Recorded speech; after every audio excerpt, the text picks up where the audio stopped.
Now on the corner of Tranquility Way and Molly Court, and this is the current view for the residents in here, in this area. It's no wonder they call it Tranquility Way. How beautiful is this?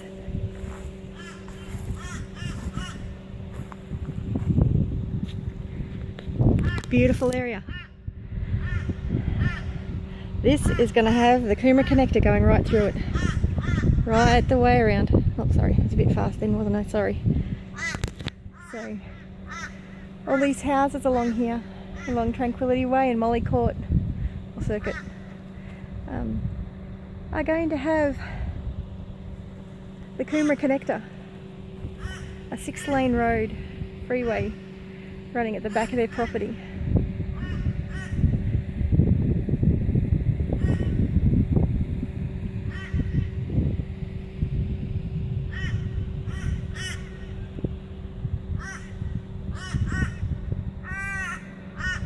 Won't be very tranquil.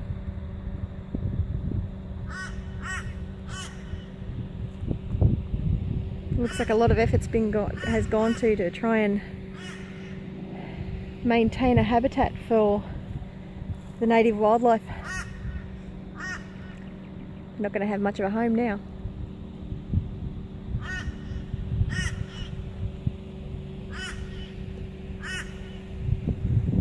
Increase the awareness, share these videos, sign the petition, link is in the description.